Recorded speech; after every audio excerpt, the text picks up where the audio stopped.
Assalamualaikum warahmatullahi wabarakatuh.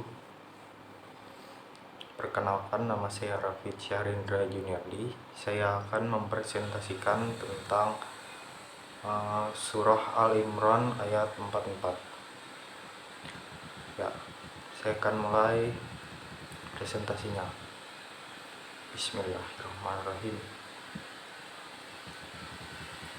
Ayat dan terjemah. Yang pertama yaitu saya akan membacakan ayat Al-Imran ayat 44. Zalika min amba'il ghaibi nuhihi ilaik wa ma kunta lazim iz yulquna aqlamahum ayyuhum yakfulu maryama wa ma kunta ladihim iz yaktasimun. Sadaqallahul azim. Artinya, itulah sebagian dari berita-berita gaib yang kami wahyukan kepadamu, Muhammad. Padahal engkau tidak bersama mereka ketika mereka melemparkan pena mereka untuk mengundi. Siapa di antara mereka yang akan memelihara Maryam? Dan engkau pun tidak bersama mereka ketika mereka bertengkar. Mari kita lanjutkan ke tafsir ayat. Dari Ibnu Katsir, Allah Subhanahu wa Ta'ala berfirman kepada Rasulnya, sesudah memaparkan kepadanya dengan jelas semua kisah tersebut, yaitu yang demikian itu adalah sebagian dari berita-berita gaib yang kami wahyukan kepada kamu ya Muhammad. Yang dimaksud dengan wahyu ialah kisah yang diceritakan kepada Nabi Shallallahu Alaihi Wasallam, padahal kamu tidak hadir beserta mereka. Yakni kamu, hai Muhammad, tidaklah bersama mereka.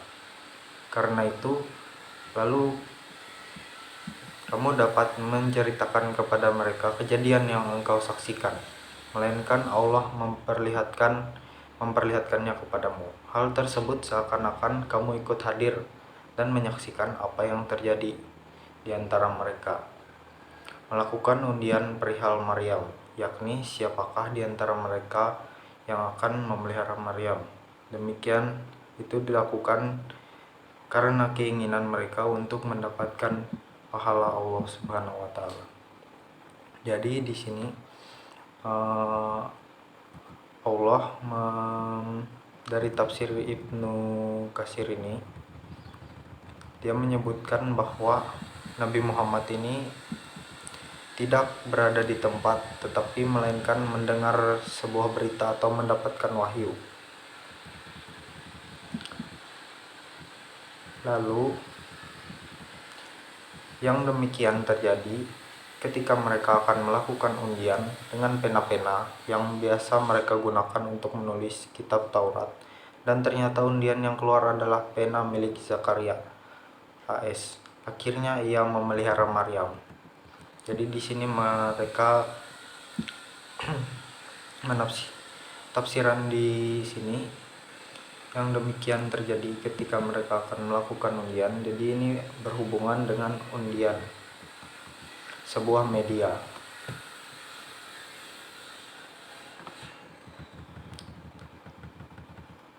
Lalu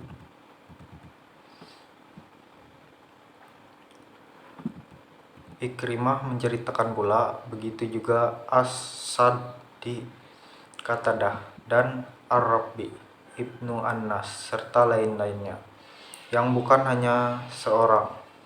Kisah sebagian dari mereka dimasukkan ke dalam kisah sebagian yang lain, bahwa mereka pergi ke sungai Yordan, lalu melakukan undian di sungai tersebut, dengan ketentuan bahwa Mereka diharuskan melempar pena-pena mereka ke dalam sungai itu.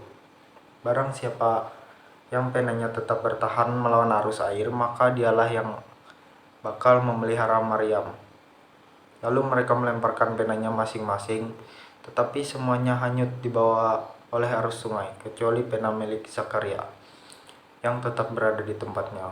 Menurut suatu pendapat, pena Zakaria justru bergerak melawan arus air. Selain itu, Zakaria adalah pemimpin yang dan penghulu mereka, juga orang yang paling alim di antara mereka, serta iman dan nabi mereka. Nah, itu adalah tafsir dari Ibnu Katsir. Lalu ini adalah tafsir dari Al-Jalalain. Demikian itu, yakni apa yang telah disebutkan mengenai Zakaria dan Maryam adalah sebagian dari berita-berita gaib, berita-berita yang kamu tidak ketahui, yang kami wahyukan kepadamu, hai Muhammad. Padahal kamu tidak hadir bersama mereka ketika mereka melemparkan anak-anak panah mereka ke dalam air untuk mengundi siapakah di antara mereka yang akan mengasuh atau mendidik Maryam. Dan kamu juga tidak hadir bersama mereka ketika mereka bersengketa tentang pengasuhannya, sehingga bagaimanapun kamu akan dapat mengetahui dan menceritakan kisahnya. Padahal kamu mengetahuinya hanyalah dengan perantaraan wahyu. Jadi di sini medianya bukan pena lagi, tapi yang untuk mengundinya adalah anak panah. Jadi di situ perbedaannya. Baiklah, akan saya lanjutkan ke analisis implikasi ayat.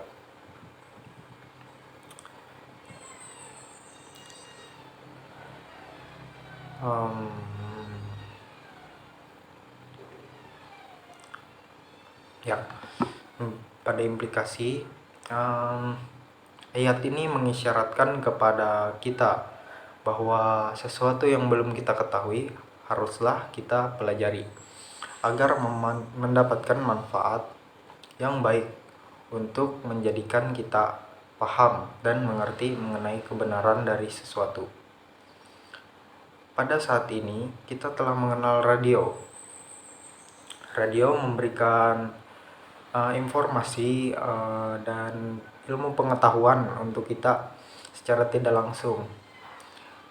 Dan dibarengi dengan itu karena mungkin tempat kita sudah mulai modern, kita sudah bisa mendapatkan informasi dari berbagai media semacam TV atau dari internet, dan itu termasuk media pembelajaran. Lalu radio menyajikan sebuah berita yang belum kita tahu sebelumnya, seperti kejadian-kejadian yang terjadi di luar daerah kita atau bahkan di luar negara kita. Sedangkan pada zaman dahulu tidak mungkin orang-orang dari luar daerah mengetahui tentang berita dari orang-orang daerah lain. Sedangkan dulu tidak ada alat komunikasi jarak jauh seperti radio.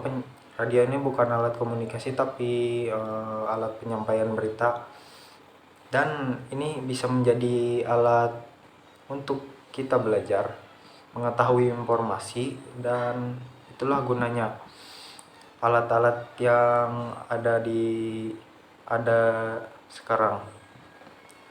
Tergantung pada kita sendiri bagaimana cara kita menggunakannya dengan hal yang positif seperti belajar, mencari informasi kan.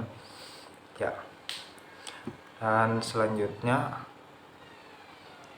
dan tertera juga di situ ayat ini menjelaskan tentang adanya undian yang dibuat dari pena dengan cara melempar pena.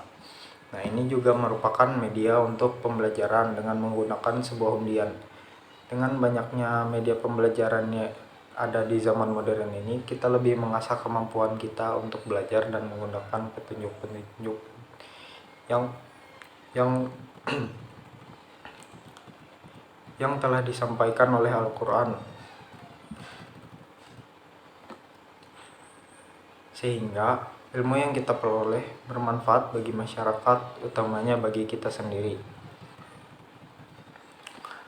Nah, tadi kan melempar pena, jadi banyak sudah media selain melempar pena, media untuk undian ini selain melempar pena seperti menulis nama di kertas lalu digunjang-gunjang seperti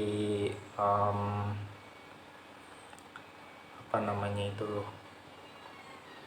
seperti arisan ya. Kalau di zaman kita ini arisannya digunjang-gunjang seperti itu kan, banyak saja media undian itu.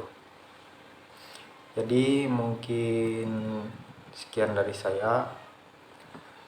Kesimpulan pada materi ini, kita hidup di zaman serba modern, jadi kita patut bersyukur atas nikmat dan kemajuan zaman yang telah ada. Dengan macam-macam media pembelajaran membuat kita memiliki banyak pengetahuan dan berwawasan luas. Dari tafsir surat Al-Imran ayat 44 dapat kita pelajari bahwa sulitnya dulu ketika tidak ada media untuk menyampaikan sebuah berita. Tetapi sekarang banyak media yang mampu menyampaikan sebuah berita dari negara lain sekalipun dan digunakan untuk media pembelajaran. Alhamdulillah. Baiklah, mungkin segini saja penjelasan dari saya.